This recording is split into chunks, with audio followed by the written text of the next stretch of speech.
I saw AC/DC there with Brian Johnson. I saw a lot of bands there. And then they turned it into Club MTV in 1985. Oh. And that was the beginning of the end of New York. Once they turned the Palladium into Club MTV, it was all over. What was the Roxy? I had a buddy of mine that used to tell stories. He'd go to the Roxy and just to snatch chains. And then I hear it in the Biggie Smalls song when he's like, yeah, we used to go to snatching chains at the Roxy, wherever they were at. And I used to laugh because there was this kid that I went that like was much older that used to. I met him in Florida. I don't want to say his name, but he told me, yeah, kid, I used to go to the Roxy and snatch chains. And I remember like, yeah, remember like those big thick ass fucking rope chains and stuff. I'm like, all right. And then I heard Biggie sing about it, and I'm like, all right, maybe he did. Maybe he did it with Biggie. There's a book out right now about the New York scene in the late 70s, early 80s. Jerry Rocha gave it to me, but I lent it to Felipe, and I can't remember the book. If you get it, I'll get the name from Felipe. It's amazing. And those nights you had 5 boroughs, and every borough had fucking music. Somebody was at the borough, And when I was a kid, we went to see Jam On It. Nucleus. I went to see them for $15 with Prince and Sheila E. Sheila E. was dope. May or June of '84 when the movie first came out. See all that Judas Priest stuff? I don't know. This is where I'm at right now. That's like, my cousin used to. Fuck, man, that's how I got all into this stuff, man. So I would go to a rock club during the week. Like, I listened to Black Sabbath, I listened to Led Zeppelin. But once the weekend came, those idiots that, fuck disco, dog, we're going to listen to rock. And they would sit there and... Do you mean the last party, Studio 54, Disco and the Culture of the Night? Is that it? What's that? The last party of the book. Is that the name of the book? I don't know. No. That's okay. Not it. I think it's like New York something. I'm not worried about. You know what song I love was Last Night a DJ Saved My Life. I can tell you, in the mix. I can do it, in the mix. Well, if you get on the double. In the mix. But I also, to me, like the best music I heard, like the best dance music, like was from 81 to when I left in 85. To me, those are great years for me, because I was a kid and I went out and the song, I've heard it 10 times in the last 3 days. And it was my fucking song. Like, I would cry when I heard that shit in the summer of 82. Don't You Want Me, Baby by the Human League. Like, I was working as a waitress. All that shit was when I was going. I remember going to a club. I don't remember what the name of it was, but it was 3 floors. And one of the ways you get down was through a slide. Oh, really? That's how you had to get down. So like the bottom floor was a bar, and the medium floor was like, I forget what the design was, but the 3rd floor had the design of like an island, like you were in an island. And I remember that my buddy took a Quaalude, Darren Rago. I'll never forget this. It was the summer of '82, and we would go out dressed, but you could wear sneakers in those days. We would wear white sneakers, Nikes, not Nikes. Yeah. Pony. Oh, Ponies. Pony, white on white, bang! By the way, Ponies was Jim McMahon, I think. And if I'm not mistaken, I think Walter Payton did Ponies. No, Tony Dorsett had Ponies. Walter Payton had Ruse. Ruse. The fucking one with the zipper. Ponies were the shit. Ponies. You either wore Adidas. With the fucking V, the big ass V. White on white, black on white Adidas. That's and you were allowed to clubs. I got Adidas on too myself. Rocking the brand new Shellys. We don't fuck around here. That's how old school we are. I don't fuck around. I love my Adidas and shit. I'm old school like a motherfucker. But I'll never forget we were on the 3rd floor and we're looking for him. Where's Rago? I don't know.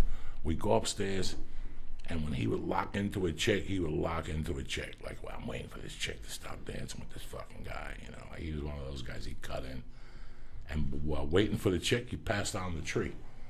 like a fucking palm tree, like a fake palm tree. I'll never forget, he started hugging it.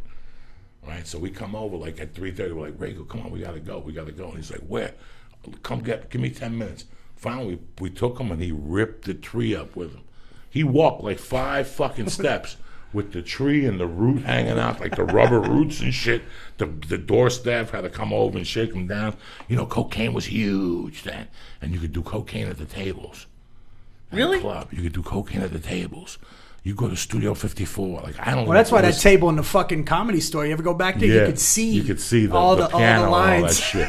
all the razor lines. It was a different time, guys. Like, I never went to studio on a Friday or Saturday. They would have never let me in. My friend knew the bartender or something on Thursdays. So in 81, we would go over there in high school, and right the year after high school, we would shoot over there. And it was just amazing on Thursday nights what we would see. But everybody was in the woman's bathroom. That's where you hung out. Because there were stalls, but the woman's bathroom was the size of the Comedy Store original room. Yeah. Chicks always got the fucking big the with couches and shit. With the mirrors in the back, with the lights, that's what they had. They got everything.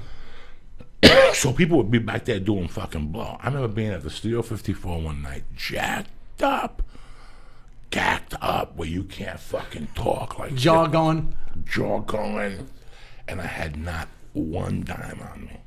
Not one dime. Like I had spent my last money and I lost my friend. Like I went there with somebody who had dough and we had dough and I had a bag of blow. So he was buying drinks and it was my blow. I lost him. I'm dying of fucking thirst. There was no water back then. They didn't sell fucking water. They didn't give you shit back then. There was no water. So your mouth is dry as fuck. And all of a sudden my buddy gets to me and I go, bro, where you been? You got any money? He goes, dog, I got enough money to get home. I go, Jesus, we don't have a drink. I remember looking down, there was a $100 bill on the floor.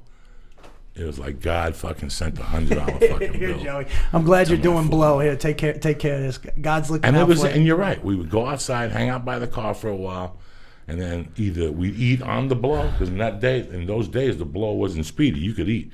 We'd go to a Greek diner and get a cheeseburger deluxe with French fries and mozzarella on the fries with a little fucking gravy, like the gravy fries, the disco fries. You know, Big Wang's got those. Do they really? Delicious. I know the diners in L.A. I mean, in New Jersey still have. They still got TikTok. Have you had the TikTok in Clifton? If you go for one, let me tell you something. There's nothing like a Jersey diner because everything is delicious. Yeah, and then people tell you the Taylor ham is fun. Yeah, the Taylor ham and egg on a fucking Kaiser roll. Are you? Ruts Hut. You ever eat at Ruts Hut? The hot dogs at Ruts Hut and Clifton. They're like you have to get them split. They're like, 7 hot dogs for a. No, they fry them and they split. You can look them up. They're great. I'm a Hanks Franks type of motherfucker. Off of Route 4. Well, we had a hot dog truck in Third Ward Park. That was our family's. Like it was my stepfather had this truck, and we had the Sabret hot dogs. And then when we were kids, remember when they redid the Statue of Liberty? Our truck, they said, look, we can my he got a spot, but back in those days you had to fucking kick up to everybody, and he said it's not going to be worth it to go there.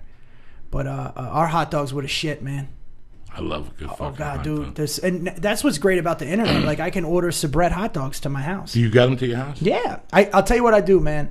The company's in Jersey, correct? The company, yeah. Well, I don't know what. I got to check where they ship them from. Because, there's a warehouse in Jersey. I know that. Right, it's a warehouse. But what do they say? You can get Sabrets anywhere. You can look them up where you get them. You can just order a whole case of them. I know, but like you get the dogs, the buns, and you get the onions. I just get the dog. Just the dogs. Okay, I do my own onions. They got the onions. Yeah. Down the fucking Jersey Shore, there was a place that would do spicy chili, right in Seaside Park. Jesus fucking Christ.